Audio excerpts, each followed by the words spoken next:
Resuming debate, the Armament for Calgary Confederation. Well, thank you, Madam Speaker. And here we are this evening debating the invoking of the Emergencies Act.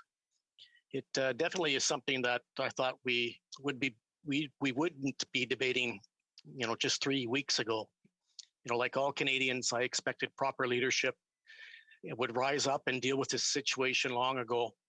And of course, that did not happen with this Liberal government and this Prime Minister. Instead, we stand here, or in my case, sit here, debating this matter because of this gross lack of leadership.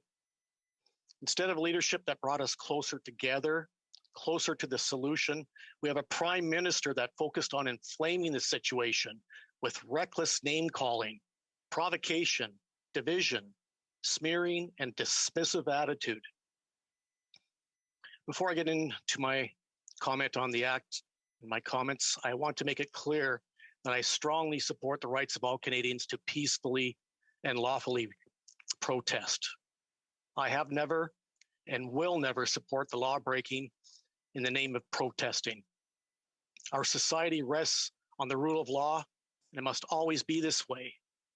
There are plenty of ways to lawfully and effectively protest.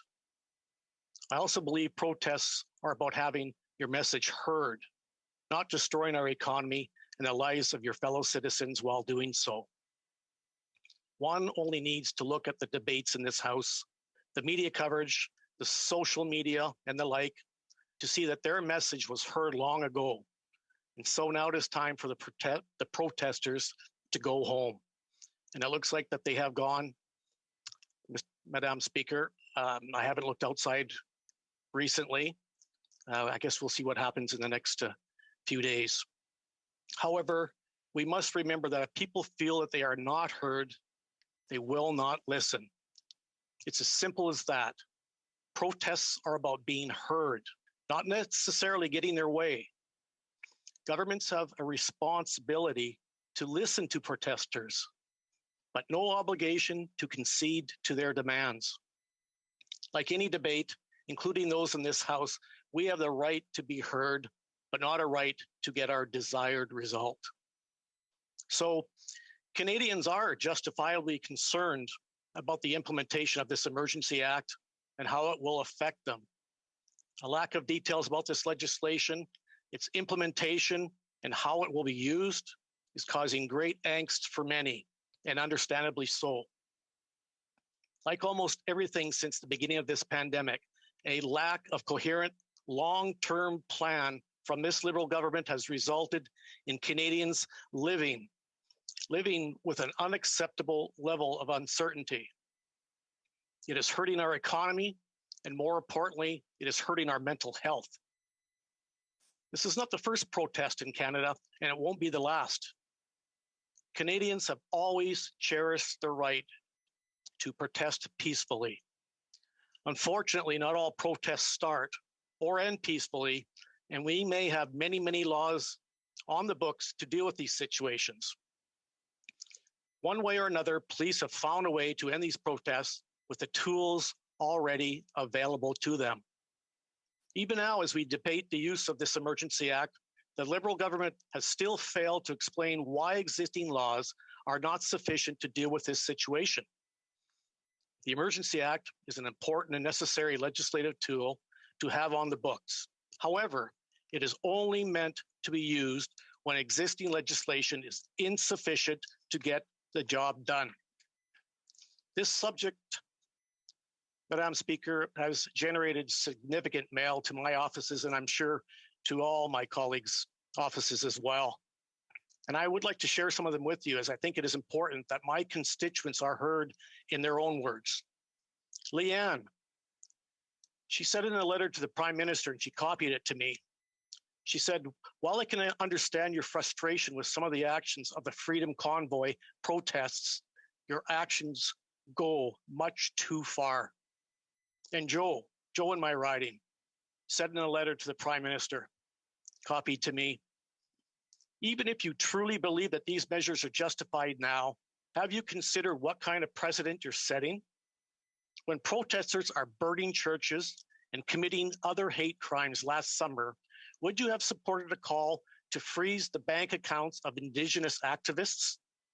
What will you say if a future federal government bans crowdfunding by Black Lives Matter protesters? Do you really want to be remembered as a prime minister who made it normal for Canadian governments to take these actions against any protest movement that they disagree with? Canada must remain a country where people of all viewpoints can protest freely, regardless of whether the people currently in power happen to agree with them. Step back, Prime Minister, you've gone too far. That was Joe. And Lorne, he said, I do not believe the Prime Minister when he states that this will be a measured and time-limited response. This is the foot in the door to allow him or any standing government to overstep their authority in order to control Canadian citizens.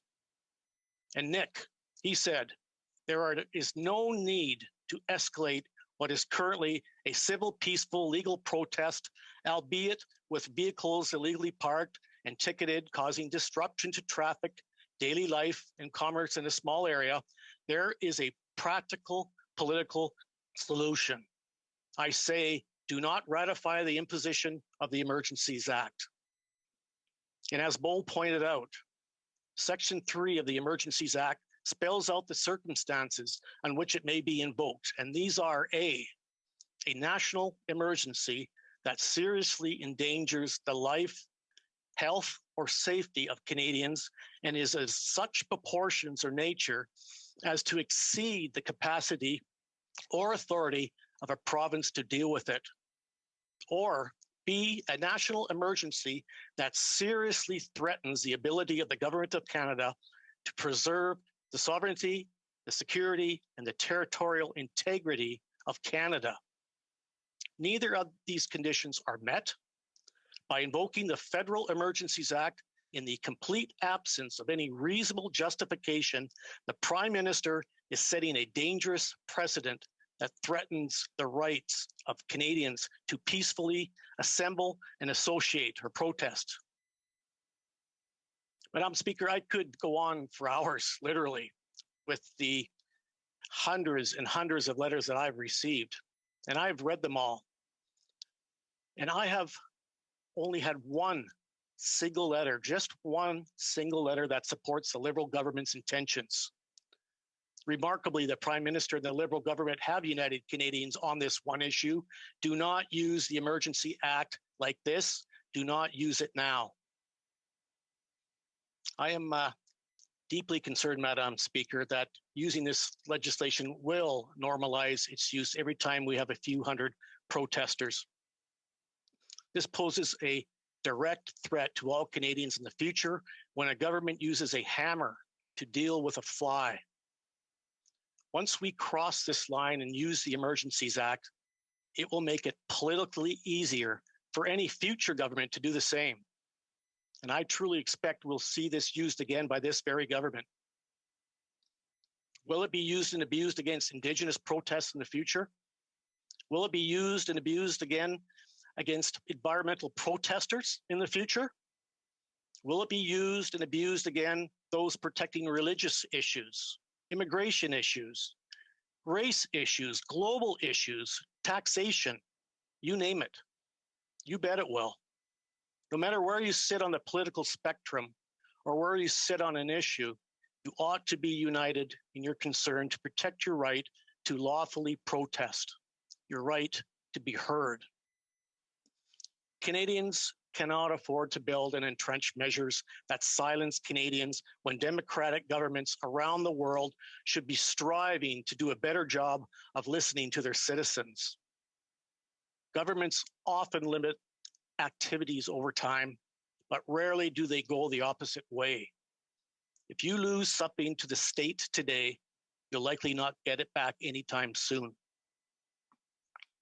So, Madam Speaker, I have listened. I have heard my constituents, and I certainly will not be voting for the use of the Emergencies Act at this time.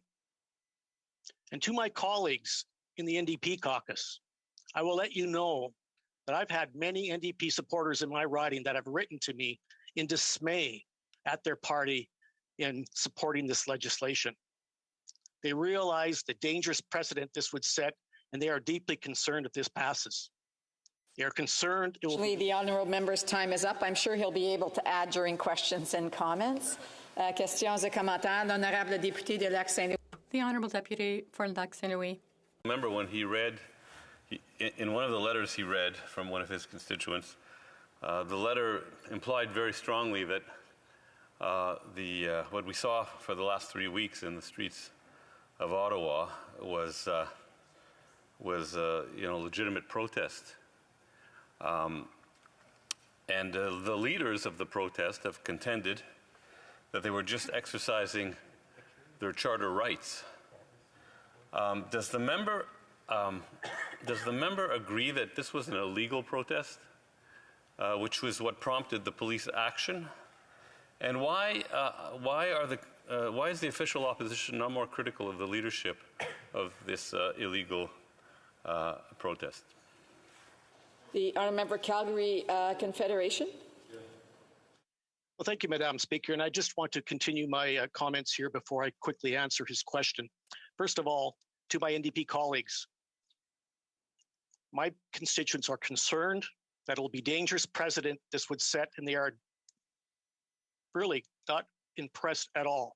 While many of these NDP supporters in my writing have made it very clear in the past to me that they don't support the policies of my party, on this matter, they are very appreciative of our responsible and principled decision.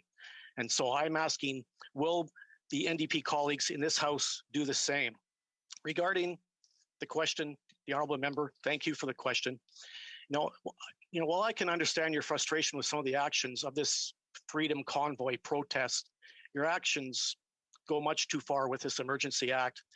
Freezing of bank accounts of anyone who participates in this protest and canceling their insurance, even if that person is completely non-violent and without a court or court order, no less, is fundamentally incompatible with the liberal democratic values that Canada is supposed to stand. I'm sorry, I have a point of order. The honourable member for Lac-Saint-Louis. The honourable member has completely ignored my question. I'm sorry, that's not a point of order. That would be a point of debate, and I do want to remind the member that he's addressed questions and comments through the chair and not directly to the members. Questions et commentaires. L'honorable député. Questions and comments. The Honourable Member for Berthier-Masquinongé. Thank you very much, Madam Speaker. We hear a good deal from the Liberals that they want to help, they're proactive, and so on. I would like to have the colleague comment on the fact that the Ottawa Police Force had requested 1,800 more agents and received from the RCMP only 275, of which only 20 were sent to help with the protest. Wouldn't that have been the right way to support the city? Madam Speaker, I'd like to thank the member for the question. Through you, of course, Madam Speaker. The question, it absolutely is good points to these questions, and I thank him for these points. The bottom line is, Madam Speaker, is that the current thresholds of this Emergency Act has not been met in this current situation, and the member does know that, I would hope. And that is the message that I'm leaving here to all these members in this House, that I clearly object to the motion and confirm a declaration of the emergency. We must use prudence and tolerance over power and force.